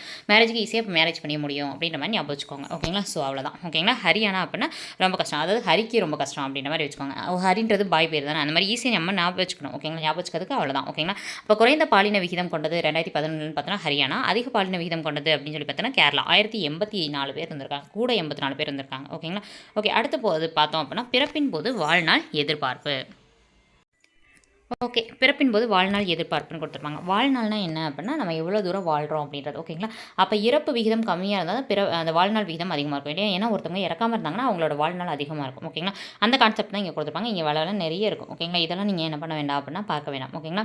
பாருங்கள், இங்கேக்குள்ளே அந்த நான் சொன்ன டைலாக் மாதிரி கொடுத்துருப்பாங்க. பாருங்கள், இறப்பு விகிதம் அதிகமாக இருந்துச்சு அப்படின்னா வாழ்நாள் குறைவாக இருக்கும். ஓகேங்களா? ஏன்னா இறந்துட்டே இருந்தாங்கன்னா அவங்களோட வாழ்நாள் ரொம்ப குறைவாக இருக்கும். ஆனால் இறப்பு குறைஞ்சிச்சு அப்படின்னா வாழ்நாள் அதிகரிக்கும். ஓகேங்களா? இது நம்மளுக்கு நார்மலாக தெரிஞ்ச விஷயம் தான். ஸோ அதெல்லாம் நம்ம ரீட் பண்ண வேண்டாம். இதை மட்டும் பார்த்தா போதும். ஓகேங்களா? அதிக வாழ்நாள் காலம், குறைந்த இறப்பு விகிதம், குறைந்த வாழ்நாள் காலம், அதிக இறப்பு விகிதம், இதை தான் வந்து கொடுத்துருப்பாங்க. அந்த இது டோட்டலாகவே அந்த பேராகிராஃபில் இதான் கொடுத்துருப்பாங்க. ஓகேங்களா? ரொம்ப நாள் வாழணும் அப்படின்னா இறப்பு கம்மியாக இருக்கணும். ஓகேங்களா? குறைஞ்ச நாள் தான் வாழ்கிறாங்க அப்படின்னா இறப்பு அதிகமாக இருக்கும். அவ்வளோதான். ஓகே, அடுத்து பாருங்கள், வாழ்நாள் எதிர்பார்ப்புக்குன்னு சொல்லிட்டு ஒரு பாக்ஸ் கொடுத்துருப்பாங்க. வாழ்நாள் எதிர்பார்ப்பு, ஐயோ இத்தனையும் படிக்கணுமா அப்படின்னா நிறைய டேட்டா இந்த லெசனில் வரதான் செய்யும். ஓகேங்களா? அதாவது இன்னும் ஒரு பாக்ஸ் மட்டும் எழுத்தறிவு விகிதம் வரும். இதெல்லாம் முடிஞ்சிருச்சு அப்படின்னா அதுக்கடுத்து பின்னாடி போக போக கண்டிப்பாக வராது. ஓகேங்களா? ஓகே, பார்க்கலாமா? வாழ்நாள் எதிர்பார்ப்பு அப்படின்னா 1950 பார்த்தோம் அப்படின்னா பெண்கள் வந்து 32, ஆண்கள் 32, பெண்கள் 31, டோட்டலாக பார்த்தோம் அப்படின்னா 32. ஓகேங்களா? 32ன்றதான் வாழ்நாள் எதிர்பார்ப்பாக இருந்தது. ஓகே, அடுத்து பார்த்தோம் அப்படின்னா 2011. அதை மட்டும் பாருங்கள், இடையில இருக்கிறதெல்லாம் நமக்கு பார்க்கணும்னு அவசியம் இல்லை. ஃபர்ஸ்ட் அண்ட் லாஸ்ட் மட்டும் பார்த்தா போதும். ஓகேங்களா? 1951 பொறுத்த வரைக்கும் 32, அவ்வளோதான். 32 கூட ஞாபகம் வச்சுக்கோங்க. ஓகேங்களா? அடுத்து 2011 பார்த்தோம்னா 62. ஓகேங்களா? 32 62 அப்படின்ற மாதிரி. ஓகேங்களா? வாழ்நாள் அப்படின்னா அப்படியே டபுள் ஆயிடுச்சு. ஓகேங்களா? வாழ்நாள் இப்போலாம் நல்லா வாழ்கிறாங்க நிறைய பேர் அப்படின்ற மாதிரி. ஓகேங்களா? ஏன்னா அப்போல்லாம் நோய் வந்து நிறைய பேர் இறந்துருவாங்க. உடனே வந்து நிறைய பேர் வந்து என்ன பண்ணுவீங்க, நல்லா சத்தா சாப்பிட்டு நல்லா வாழ்ந்துருக்காங்க, அவங்கள போய் இறந்துருவாங்கன்னு சொல்லுவீங்க. அப்படி கிடையாது. ஓகேங்களா? இப்போ நோய்க்கு நிறைய பேருக்கு நிறைய மருந்து கண்டுபிடிச்சிட்டாங்க. ஸோ அம்மை நோய் இந்த மாதிரிலாம் எதுவுமே இல்லை. ஓகேங்களா? ஆனால் அப்போ வந்து வாழ்நாள் அதிகமாக இருந்துச்சு. ஆனால் இருக்கிறவங்க தான் நல்லா இருக்க முடியும். ஓகேங்களா? நோய் வந்து டக்குனு இறந்துருவாங்க. ஓகேங்களா? அந்த மாதிரி அப்போ ஞாபகம் வச்சுக்கோங்க. ஓகேங்களா? அப்போ 32 பேர், இப்போ 62 பேர். 2011 62 அப்படின்றது வாழ்நாள் எதிர்பார்ப்பு அப்படின்றத ஞாபகம் வச்சுக்கோங்க. ஓகேங்களா? ஓகே, அடுத்து பாருங்கள். இது வந்து ஒரு கணக்கு மாதிரி கொடுத்துருப்பாங்க. இதை மட்டும் பார்த்து வச்சுக்கோங்க. அதாவது நம்ம மேலே பார்த்தது வந்து வருடங்கள் கணக்கு தான். ஓகேங்களா? அதாவது இங்கே பார்த்துட்டு போல வருடங்கள்னே சொல்லாமல் விட்டுட்டேன். ஓகேங்களா? 32 வருஷம். ஓகேங்களா? ஆண்கள் தான் 32 வருஷம், பெண்கள்னா 31 வருஷம். இதே வந்து பார்த்தோன்னா 2011 62 வருஷம் வரைக்கும். ஓகேங்களா? அப்போ பாருங்கள் எவ்வளோ டிஃப்ரென்ஸ் வந்துருக்கணும். 30 வயசு வரைக்கும் வாழ்வாங்க, இது 60 வயசு வரைக்கும் வாழ்வாங்க. 30 வயசு வரைக்கும் வாழ்ந்தனால தான் என்னமோ டக்குன்னு தெரியல, குழந்தை திருமணம் மாதிரிலாம் பண்ணியிருக்காங்க அப்படின்ற மாதிரி வச்சுக்கோங்க, மறந்துடாது. ஓகேங்களா? இப்படி கான்செப்ட் வைஸாக ஞாபகம் வச்சிட்டிங்கன்னா மறக்காது. ஓகே, பாருங்கள், 1901 1911 வந்து 23 வருஷம் தான் எதிர்பார்ப்பு இருக்குமா. ஓகேங்களா? 23 வருஷம் தான் நார்மல் வாழ்வுன்ற மாதிரி இருக்குமா. ஓகேங்களா? ஸோ ஓகே, அடுத்து 2011 பார்த்தோன்னா 63.5 எவ்வளோ முன்னேறி இருக்குன்னு பாருங்கள். ஓகேங்களா? இறப்பு விகிதம் அப்போ கம்மியாக இருக்குன்னு அர்த்தம். ஓகேங்களா? இறப்பு கம்மியாகனா தான் வாழ்நாள் வந்து அதிகமாகும். ஓகேங்களா? ஸோ 23 வருஷத்துலேருந்து 63 வருஷமாக மாறி இருக்கு. ஓகேங்களா? ஓகே, அடுத்து பார்க்கலாம். இதெல்லாம் மற்றெல்லாம் நமக்கு தேவையில்லை. எழுத்தறிவு விகிதம். ஓகே, இந்த லாஸ்ட் பாயிண்ட் சொல்லணும்னு நினச்சேன், சொல்லாமே வந்துட்டேன். பாருங்கள் அந்த ஒரு பாயிண்ட்டை. மற்ற வளர்ந்த நாடுகளுடன் ஒப்பீடுகளில் இந்தியாவின் வாழ்நாள் எதிர்பார்ப்பு காலம் குறைவு தான். ஓகேங்களா? ஏன்னா நம்ம நாட்டில் ஆவரேஜாக 63 வயசு தான் வாழ்வாங்கன்னு போட்டிருக்காங்க. ஆனால் மற்ற நாட்டில் இருக்கக்கூடிய மக்கள் வந்து வாழ்கிறது அதிகம். இதில் ஜப்பான்லாம் சொல்லவே வேணாம். ஓகேங்களா? ரொம்பவே அதிகமாக இருப்பாங்க. ஓகேங்களா? ஸோ அதையும் கம்பேர் பண்ணி பார்த்துக்கோங்க, ஈஸியாக தெரியும். ஓகே, அடுத்து பாருங்கள் எழுத்தறிவு விகிதம். ஓகே. எழுத்தறிவு விகிதம் அப்படின்னு சொல்லி கொடுத்துருப்பாங்க. எழுத்தறிவு விகிதம்ன்றத பாருங்கள். 1951 கணக்கு படி பார்த்தோன்னா 4ல் ஒருத்தர் வந்து ஜென்ஸாக இருந்தாங்க அப்படின்னா 4ல் ஒருத்தர் படிச்சிருந்தாங்க. இதே பெண்கள் பார்த்தோம் அப்படின்னா 12 பேரில் ஒருத்தர் தான் வந்து 1950 படிச்சிருந்தாங்க. ஏன்னா அப்போ தான் குடியரசு வாங்கின டைம் ஓகேங்களா. அதுக்கப்புறம் தான் கொஞ்சம் கொஞ்சமாக வந்து அதிகரிக்க ஆரம்பிச்சிருக்கோம் ஓகேங்களா. அதில் நாட்களில் ஒருத்தர், இதில் 12ல் ஒருத்தர் அந்த மாதிரி ஞாபகம் வச்சுக்கோங்க. அடுத்து அதே வந்து 2011 நல்லா சுதந்திரம் வாங்கி நல்லா வளர்ந்ததுக்கு அப்புறம் ஓகேங்களா. இதே பாருங்கள், இந்த சராசரி சொல்ல மாட்டேன் பாருங்கள். இதில் பார்த்தீங்கன்னா ஆண்களில் 4ல் ஒருத்தர், பெண்களில் 12ல் ஒருத்தர். இதே வந்து 2 பேத்தையும் கரெக்டாக பார்த்து சராசரி அப்படின்னா வந்து 6ல் ஒருத்தர் வந்து படித்தவங்களா இருந்தாங்க. பெண்களாக இருந்தாலும் ஆண்களாக இருந்தாலும் 2 பேரும் சேர்ந்து பார்க்கும்போது 6ல் ஒருத்தர் படித்தவங்களா இருந்தாங்க. இதே வந்து 2011ன்னு பார்த்தோம் 82% வந்து ஆண்கள் படிச்சிருக்காங்க. 82% ஆண்கள் படிச்சிருக்காங்க. பெண்கள் வந்து 65% வந்து என்ன பண்ணியிருக்காங்க, படிச்சிருக்காங்க அப்படின்னு சொல்லி கொடுத்துட்டு அதோட ஆவரேஜ் வந்து 74% அப்படின்னு சொல்லி கொடுத்துருப்பாங்க ஓகேங்களா. அப்போ நம்ம நாட்டுடைய 2011 கணக்கெடுப்பின்படி எழுத்தறிவு விகிதம் எவ்வளோன்னு கேட்பாங்க. ஏன்னா இது ஏற்கனவே கேட்டிருக்காங்க, அதனால சொல்கிறேன் ஓகேங்களா. எழுத்தறிவு விகிதம் எவ்வளோன்னு கேட்டாங்கன்னா 74 ஓகேங்களா. ஆண்கள்னு கேட்டாங்கன்னா 82, பெண்கள்னு கேட்டாங்கன்னா 65. இதே வந்து மொத்தமாக வந்து சராசரின்னு கேட்டாங்கன்னா 74.04 ஓகேங்களா. ஆனால் இதில் என்ன அப்படின்னா 74 பேர் படிச்சிருந்தாலும் கூட இது மற்ற வளர்ந்த நாடுகள் அப்புறம் வந்து இலங்கையை காட்டி ரொம்ப கம்மியாக இருக்குது. இன்னும் நம்ம வந்து எழுத்தறிவு விகிதத்தில் கூடணும் அப்படின்னு சொல்லி கொடுத்துருப்பாங்க ஓகேங்களா. ஓகே, இப்போ ஒரு பாக்ஸ் பார்க்கலாமா, என்னென்னு கொடுத்துருக்காங்கன்னு பாருங்கள். 1951 வந்து கல்வி அறிவு பெற்றவர்கள் வந்து 18 தான் அப்படின்ற மாதிரி கொடுத்துருப்பாங்க. அதில் ஆண்களில் 27, பெண்களில் 8 பேர். ஆனால் வந்து இப்போ 2011 அது கூடிடுச்சு ஓகேங்களா, 74% கூடிடுச்சு. அப்போ பாருங்கள், அப்போ 18% தான் இருந்திருக்காங்க.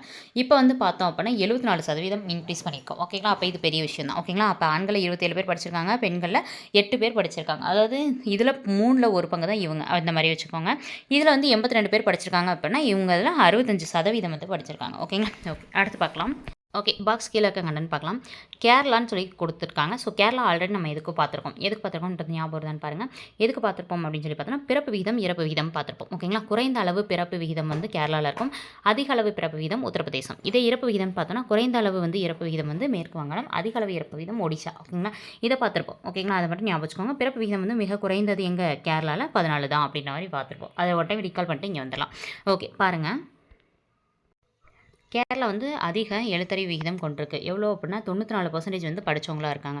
மிசோரம் வந்து பார்த்தோம் அப்படின்னா அதுக்கு அடுத்த ஸ்டேஜில் 91 பேர் படித்தவங்களா இருக்காங்க. கோவாவில் 88 பேர் வந்து படித்தவங்களா இருக்காங்க அப்படின்ற மாதிரி ஞாபகம் வச்சுக்கோங்க ஓகேங்களா. அதாவது எழுத்தறிவு விகிதம் கொண்டு வந்து இருந்திருக்கு. அதாவது நம்ம இந்தியா அப்படின்னா கேரளா தான் ரொம்ப ஹையாக இருக்குது ஓகேங்களா எழுத்தறிவில் அப்படின்ற மாதிரி வச்சுக்கோங்க.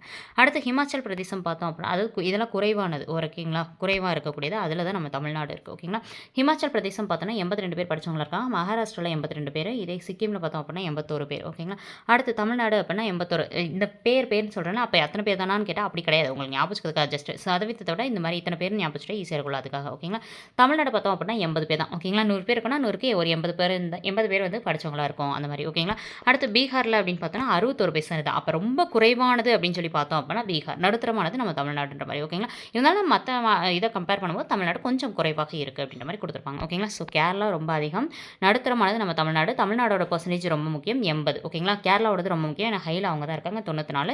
இருக்கிறதே குறைவாக இருக்கிறது பீகார் வந்து 61, அதுவும் ரொம்ப முக்கியம். 94, 80, 61 ஓகே. அடுத்து பாருங்கள், பீகாரும் ஆல்ரெடி பார்த்தோம் பிமரு ஓகேங்களா. அதாவது அதிக மக்கள் தொகையை அடர்த்தி கொண்ட நாடுகளில் அந்த பீகாரும் ஒன்று ஓகேங்களா. அங்கே வந்து ஒரு சதுர கிலோமீட்டருக்கு எத்தனை பேர் வருவாங்க, 1100 பேர் ஓகேங்களா. கணக்கில் பார்த்தோம்னால 1102 பேர் வந்து ஒரு சதுர கிலோமீட்டருக்கு பீகாரில் வாழ்வாங்க ஓகே. அடுத்து பாருங்கள், இயற்கை வளங்கள். இயற்கை வளங்கள் கொடுத்துட்டு ஜஸ்ட் இயற்கை வளம்னா என்ன அப்படின்னு சொல்லிட்டு நிறைய கொடுத்துருப்பாங்க. இந்த ஒரு பாயிண்ட் மட்டும் இதில் நோட் பண்ணுங்கள். அதிக இயற்கை வளம் நம்மக்கிட்ட இருக்குது, ஆனால் அதிகமான ஏழை மக்களும் இருக்காங்க. ஏன்னா இயற்கை வளத்தை நம்ம சரியாக பயன்படுத்துறது இல்லை ஓகேங்களா. அதான் ஒரு ரீசன் ஓகேங்களா. இதில் வந்து மின்சக்தி இதெல்லாம் வந்து நம்மளுக்கு என்னது இயற்கை ஒரு ஜஸ்ட் ரீட் பண்ணாலே போதும், இதுலேருந்து வேறு வாய்ப்பு இல்லைன்ற மாதிரி இருக்கும் ஓகேங்களா. ஓகே, அடுத்து பார்க்கலாம்.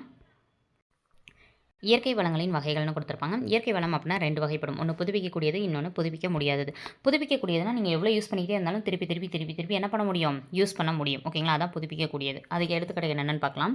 எடுத்துக்காட்டு பாருங்கள், காடுகள், அடுத்தது வன விலங்குகள், காற்று, கடல் வளம், நீர்மின் சக்தி, உயிரின தொகுதி, அடுத்து காற்றாலை மின் உற்பத்தி ஓகேங்களா. வேறு என்னென்ன சொல்லலாம், சூரியன், சந்திரன் அவங்களுடைய ஆற்றல்கள்லாம் சொல்லலாம். இதெல்லாம் வந்து உங்களுக்கு புதுப்பிக்கக்கூடிய வளம். இது எப்படி கேட்பாங்கன்னா, இப்போ எடுத்துக்காட்டுக்கு உயிரின தொகுதி என்பது புதுப்பிக்க இயலும் வளமா இயலாத வளமா அப்படி கேட்பாங்க. இல்லையா காடுகள் கேட்பாங்க. நம்ம என்ன பண்ணிடுவோம், காடுகளை தான் நம்ம அழிச்சிட்டே இருக்கோம்ல அப்படின்னா காடுகள் வந்து அழிச்சிட்டே அந்த இடத்துல நீங்கள் பயிரிட தான் விட்டால் காடுகள் அதுவாகவே என்னாகும், உருவாகும். ஆனால் அந்த மனித இடையூறு இல்லாமல் இருக்கணும் ஓகேங்களா. சரி ஓகே. அடுத்து புதுப்பிக்க இயலாதது பாருங்கள். எடுத்துக்காட்டுக்கு பாருங்கள், நிலக்கரி, பெட்ரோலியம் போன்ற கனிமங்கள் ஓகேங்களா, படிம எரிபொருட்கள் இதெல்லாம் வந்து திருப்பி நம்ம வந்து நிலக்கரி தோண்டிட்டு பெட்ரோலியம் எடுத்துக்கிட்டே இருந்தோம்னா ஒரு ஸ்டேஜில் போய் அது நின்றோம், அதுக்கப்புறம் அது நமக்கு கிடைக்காது. அதுதான். அடுத்தது மண்வளம். ஓகே. இது என்னன்றத பார்க்கலாம். அதாவது வந்து மொத்தம் கிலோமீட்டர் நம்மளோடத்துல வந்து எத்தனை சதுர கிலோமீட்டர் நிலப்பரப்பு இருக்குது அப்படின்னு சொல்லி கேட்டாங்கன்னா 32.8% கிலோமீட்டர் நிலப்பரப்பு நம்மள்ட்ட இருக்குது. ஓகேங்களா? நிலப்பரப்புன்றது வேறு. ஓகேங்களா? நல்லா தெளிவாக பார்த்துக்கணும். நிலப்பரப்பு அதில் வந்து மொத்தம் எத்தனை நிலப்பரப்பு அப்படின்றது நம்ம வச்சிருக்கிறதுல நம்ம 7th பிளேஸில் இருக்கும். ஓகேங்களா? நம்ம கிட்ட இருக்க நிலப்பரப்பு அடிப்படையிலாம் பார்த்தோம்னா 7th பிளேஸில் இருக்கும். உலக அளவில் வந்து 2.42% அப்படின்னு சொல்லி பார்த்துப்பாங்க. இது நம்ம ஆல்ரெடி பார்த்துருவோம். 2.4% தான் உலகம் 100% நிலம் அப்படின்னா நம்மளோடது 2.4% தான் நிலம். ஓகேங்களா? அந்த 2.4% தான் எவ்வளோனா 32.8 லட்சம் சதுர கிலோமீட்டர் நிலம். ஓகேங்களா? ஓகே. அடுத்து பாருங்கள். அடுத்தது மிகப்பெரிய மக்கள் தொகை நம்ம இதில் இருக்குது. அதனால் நிலப்பரப்பு மனிதனோட விகிதம் வந்து நம்மள்ட்ட சாதகமாக இல்லை. ஓகேங்களா? மனிதனும் அதிகமாக போயிட்டே இருக்கான். நிலப்பரப்பு கொஞ்சம் அந்த மனிதனுக்கு தகுந்த மாதிரி இல்லை அப்படின்ற மாதிரி கொடுத்துருப்பாங்க. அது நமக்கு தேவையில்ல, ஜஸ்ட் ரீட் பண்ணலே போதும். அவ்வளோதான். அடுத்து பாருங்கள். அடுத்து வேளாண் படி கொடுத்துருப்பாங்க. வேலைன்னா என்ன அர்த்தம் அப்படின்னு சொல்லி பார்த்தோம்னா விவசாயம் செய்கிறவங்கன்னு அர்த்தம். ஓகேங்களா? அதாவது வந்து 10 ஹெக்டேர் இல்லைனா அதுக்கு மேலே வச்சுருக்கவங்க வந்து ரொம்ப கம்மியாக இருக்காங்க. ஏன்னா அவங்கள 10 ஹெக்டேருக்கு மேலே இருந்துச்சு அப்படின்னாலே அவங்க பணக்காரங்க தான். அப்போ பணக்காரங்க நம்ம நாட்டில் என்னது ரொம்பவே கம்மி தான். ஓகேங்களா? அப்படி பார்த்தோம் அப்படின்னா அடுத்தது மிக குறைவான நிலம். அதாவது 1 ஹெக்டேருக்கு கம்மியாக வச்சுருக்கவங்க நிறைய பேர் இருக்காங்க. ஓகேங்களா? இப்போ எடுத்துக்காட்டுக்கு பார்த்தோம் அப்படின்னா சிறு விவசாயிகள்கிட்ட 1 ஹெக்டேர் அதுக்கு கம்மியாக தான் இருக்கும். ஓகேங்களா? அப்போ வந்து அதிகமாக இருக்கக்கூடிய விவசாய நிலங்கள் வச்சுருக்கவங்க ரொம்ப கம்மியாக இருக்காங்க. ஓகேங்களா? குட்டி குட்டி நிலங்களில் வச்சுருக்கவங்க தான் விவசாயிகள் அதிகமாக இருக்காங்க அப்படின்னு சொல்லி ஒரு டேட்டா வந்து கொடுத்துருப்பாங்க. ஜஸ்ட் இதெல்லாம் ரீட் பண்ணால் போதும். ஓகேங்களா? அடுத்து பாருங்கள். வனவளம். ஓகே. வனவளம்னு கொடுத்துருக்காங்க. 2007 கணக்கீட்டின்படி இந்தியாவோட காடுகள் வந்து பார்த்தோம் அப்படின்னா 69 மில்லியன் ஹெக்டேர் இருந்துச்சு. அதாவது வந்து இப்போ எடுத்துக்காட்டுக்கு விவசாயம்னா என்ன கணக்கு வச்சுருந்தோம்? 10 ஹெக்டேருக்கு மேலே இருந்தால் அதிகமாக வச்சுருக்கோங்கன்னு அர்த்தம். 1 ஹெக்டேர் கீழே தான் குறைவாக வச்சுருக்காங்க. அந்த மாதிரி வச்சுருக்கோம். அது மாதிரி வனவளத்தை பொறுத்த வரைக்கும் ஹெக்டேர் அப்படின்னா 69 மில்லியன் ஹெக்டேர்னா எங்கே இருக்குன்னு பாருங்கள். ஓகேங்களா? அந்த அளவுக்கு வந்து இருந்திருக்கு காடுகளோட அளவு 2007 இருந்திருக்கு. ஓகேங்களா? அது வந்து அளவில் பார்த்தோம் அப்படின்னா 21%. ஓகேங்களா? இப்போ எடுத்துக்காட்டுக்கு பார்த்தோம்னா நம்மளோட நிலப்பரப்பு எவ்வளோ 2.4% தான். எவ்வளோ அது நிலம் அப்படின்னா 32.8 லட்சம் சதுர கிலோமீட்டர்னு சொன்னோம்ல அது மாதிரி. ஓகேங்களா? அதாவது சதவீதத்தில் பார்த்தோம்னா 21% நம்ம கிட்ட இருக்குது நிலப்பரப்பு. ஓகேங்களா? அதில் பார்த்தோம் அப்படின்னா அதாவது காடுகளோட நிலப்பரப்பு அதில் பார்த்தோம் அப்படின்னா 69 மில்லியன் ஹெக்டேர் வந்து நம்மள்ட்ட காடுகளாக வனவளத்தை வச்சுருக்கோம். அடுத்து இதில் 8.35% ஹெக்டேர் வந்து அடர்ந்த காடுகளாக இருக்குது அப்படின்னு சொல்லி அதாவது மொத்த பர்சன்டேஜ் கொடுத்துருக்காங்க. மொத்த பர்சன்டேஜ் என்ன கொடுத்துருந்தாங்க 21%. அதில் 21%ல் 8% ரொம்ப அடர்ந்த காடுகளாக இருக்குது. ஓகேங்களா? இப்போ எடுத்துக்காட்டுக்கு ஒரு அமேசான் காடுகள் மாதிரியோ இந்த மாதிரி இருக்குது. ஓகேங்களா? அந்த 21%ல் வந்து 8% என்ன இருக்குது ரொம்ப அடர்ந்த காடுகளாக இருக்குது. அடுத்து பார்த்தோம் அப்படின்னா 31.9 மில்லியன் ஹெக்டேர் காடுகள் ஓரளவு அடர்ந்த காடுகள். அதாவது வந்து நல்லா பாருங்கள் 21% வந்து நம்மள்ட்ட காடுகள் இருக்குது. அதில் 8% காடுகள் ரொம்ப அடர்ந்த காடுகள். ஓகேங்களா? அது இல்லாமல் மிச்சம் இருக்கிறதெல்லாம் வந்து ஓரளவு அடர்ந்த காடுகள்னு சொல்லுவாங்க. அந்த மிச்சம் இருக்கிறதோட பர்சன்டேஜ் கொடுக்காம ஹெக்டேர் கணக்கில் கொடுத்துருக்காங்க. அப்போ 31 ஹெக்டேர். ஓகேங்களா? மொத்த ஹெக்டேர் 69 ஹெக்டேர். அதில் 31 ஹெக்டேர் வந்து ஓரளவு அடர்ந்த காடுகளாக இருக்குது. 28 ஹெக்டேர் காடுகள் வந்து பரந்த வெளிக்காடுகள் அங்கங்கே காடுகளாக இருக்குல்ல அந்த மாதிரி இருக்குது. ஓகேங்களா?